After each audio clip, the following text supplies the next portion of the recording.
All right, good morning, everyone. It is 8:47 in the morning of December 3rd, 2021, and this is my pre-market strategy session. Today, the first stock up is LGVN. This is Longeveron. Longeveron's been in the news quite a bit lately. They just recently had, let's see, let me check my notes here.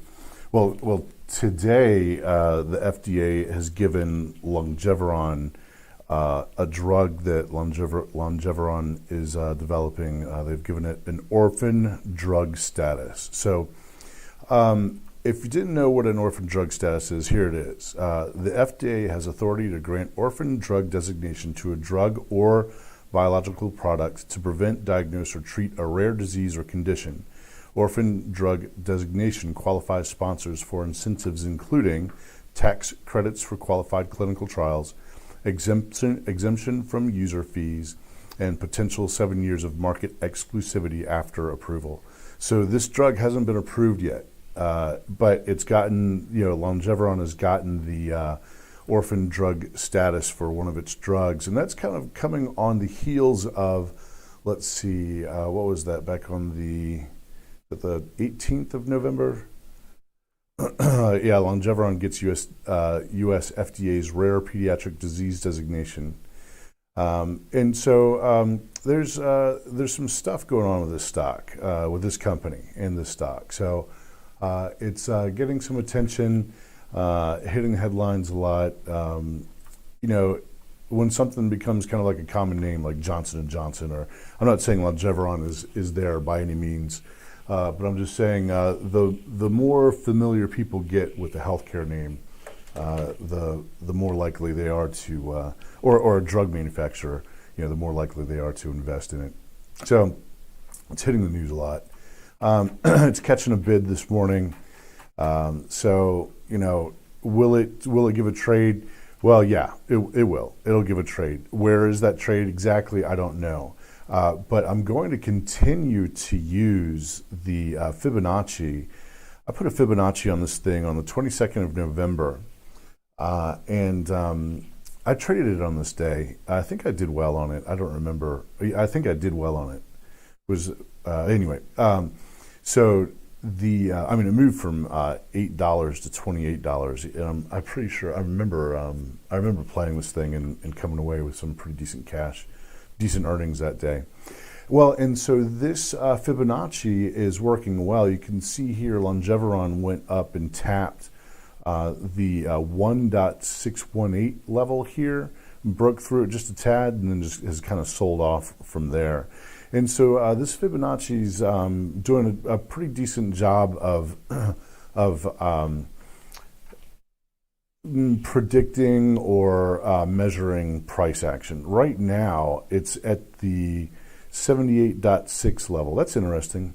I had replaced those levels for a long time with the 75% level and the 25% level. It looks like it's going back to the defaults, which I'm kind of glad about. I was trying to get those back to defaults at one point, and I don't know, maybe it just now decided to kick in. So anyway, right now it's at the 78.6 level. Is it just above or just below that level? Let's see. It's just below or right at. Let's see. What is the price at that level? It is $23.03. So right now it's 3 cents under that level. And so today, what I'll be looking for a trade here is a poke up above, a retest, and then continuation. So, for example, what's happening right now, this is a test above and then a failure, and now it's testing again. So what I'd really like to see it do is at least break this 24.4 before I get interested in trading. That means there's going to be momentum behind the name. So we'll see what happens with it today. Okay, MRVL. So MRVL, this is Marvel Technology Incorporated. They recently reported, so revenues are up, earnings are up, guidance is up, and they got multiple. Let me pull this one back up on my level 2 with the news here on Street Smart Edge. MRVL. And they've got, let's see.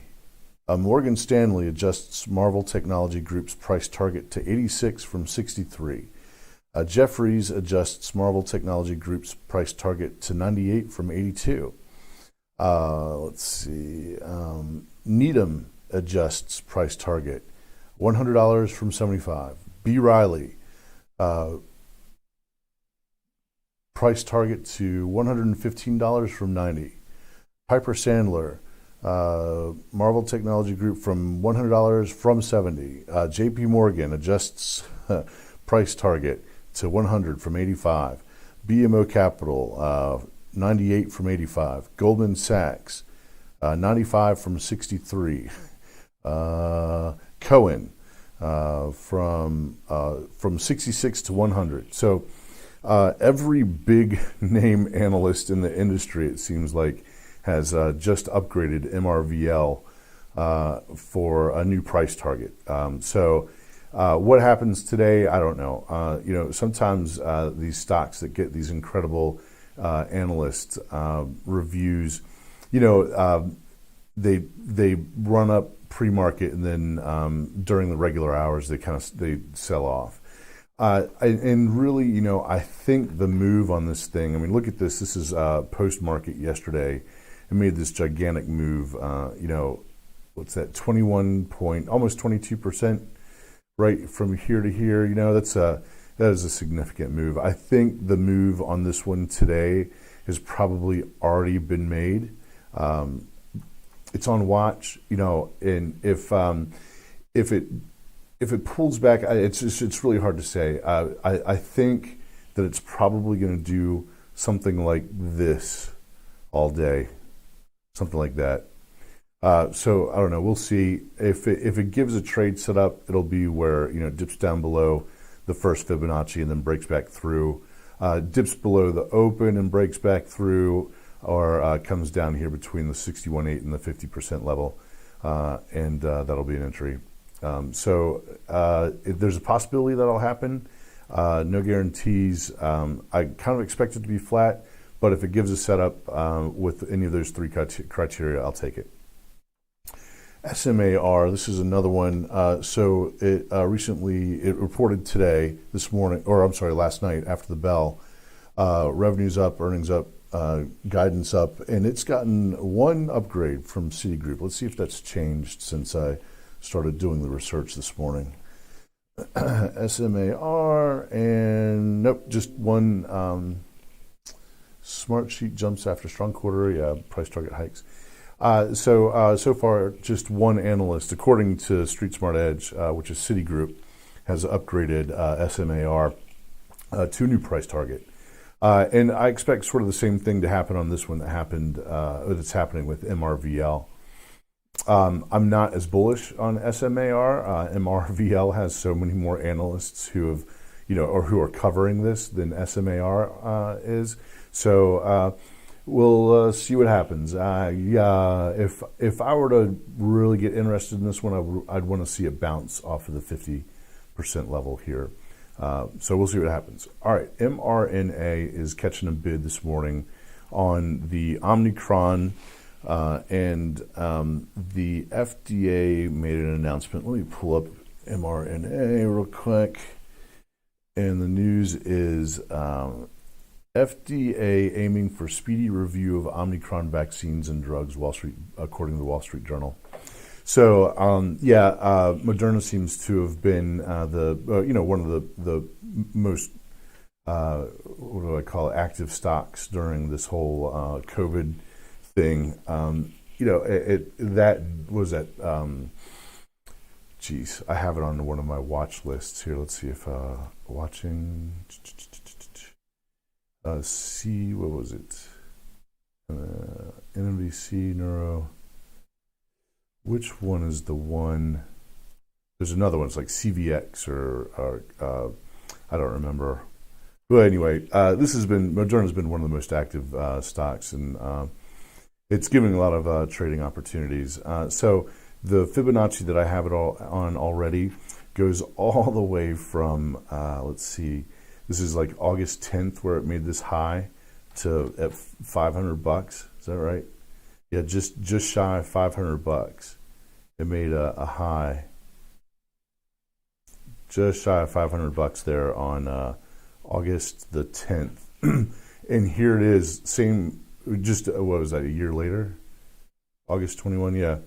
So, roughly a year and a half later, it was going for $20 a share. So my Fibonacci stretches all the way back to that.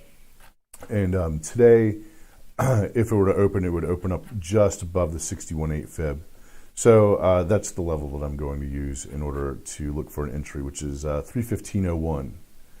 So if we get a pullback to 315.01, I'll look to make an entry. I want it to happen during regular hours, though, not during the pre-market. So, yeah. All right, and the next up is TOMZ. This is, or at least it was, the leading small cap gapper this morning for a little bit. It's fallen back down the list now.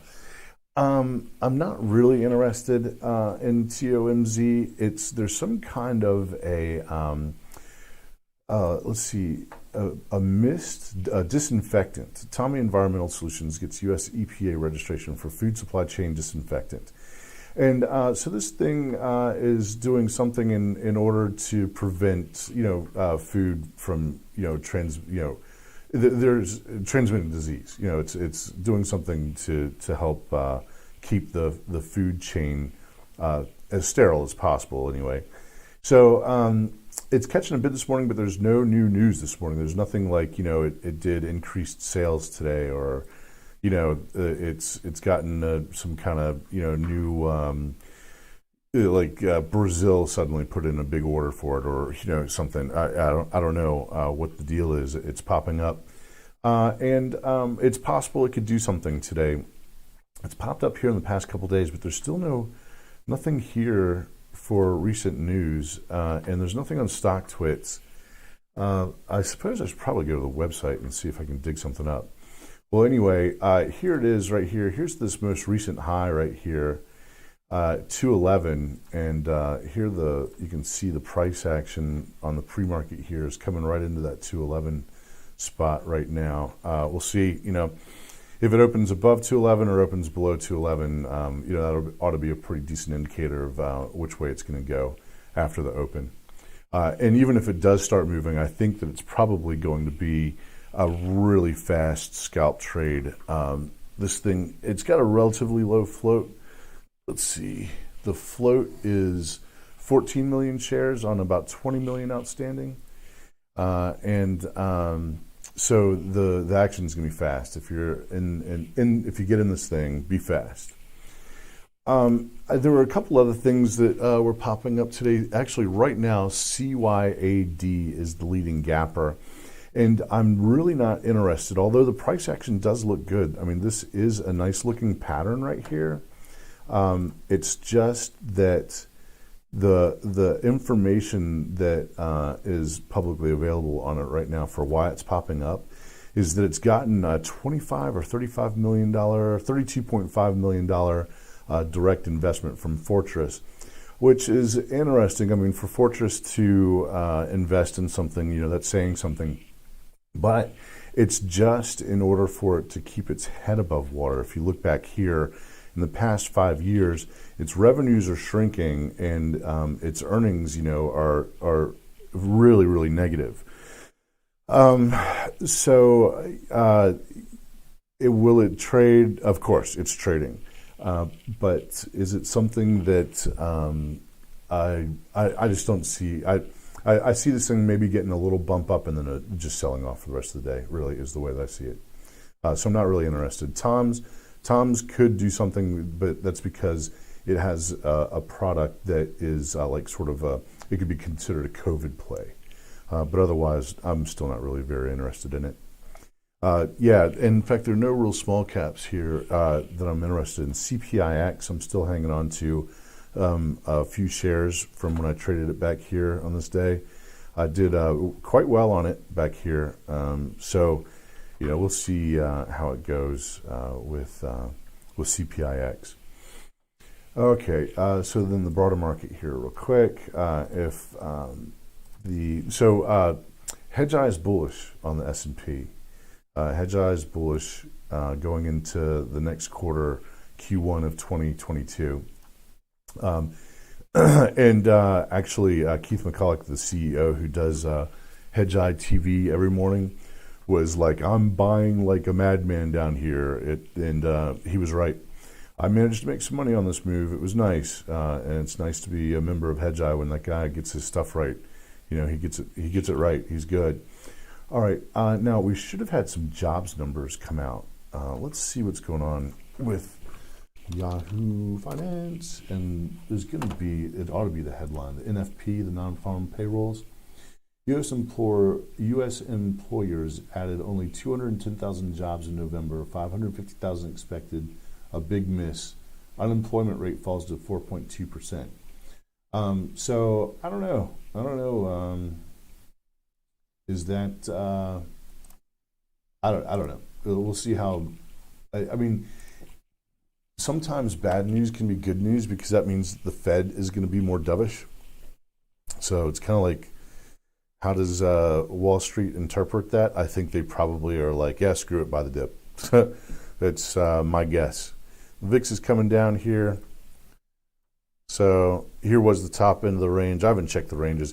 You know, it's interesting here. We've got, 3 strikes you're out kind of thing. Like, so, this is support. This bottom red line right here is support for the VIX. You want the VIX to go down for stocks to go up. And so we here had one strike. This is back in June, then early June, late June, and then mid-August. 1, 2, 3 strikes you're out, and then volatility picks up. And here back here, it was this October, beginning of November, and then middle of November. 1, 2, 3 strikes you're out. The VIX couldn't close and stay below and continue to move below this support line right here. And so 3 strikes you're out, and there's a volatility event. My guess is that it's going to come back down and work on breaking this red little support line here again. So it's time, in my opinion, it's time to get bullish. We'll be looking for bullish setups on the SPY. Then let's see, Bitcoin. So yeah, I don't really do much with Bitcoin or the miners. I have started to, I've positioned myself in SINO and INVU. I'm a little bit ahead on SINO and a little bit below on INVU.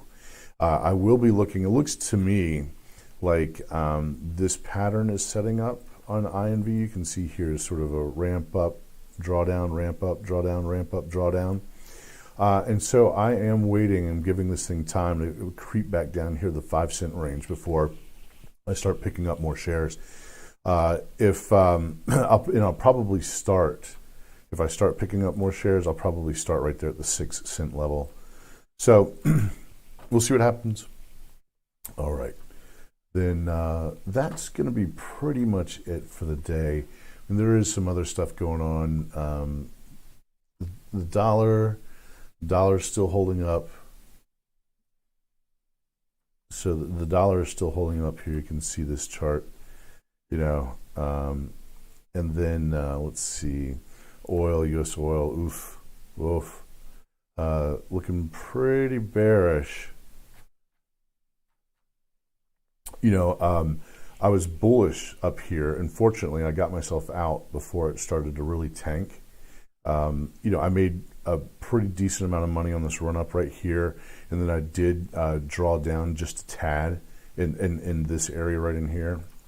I wish that I had had sense enough to go short at the break of this trend line right here, but I didn't take advantage of it, and that would have been a really, really nice trade to have been a part of. And it was predictable.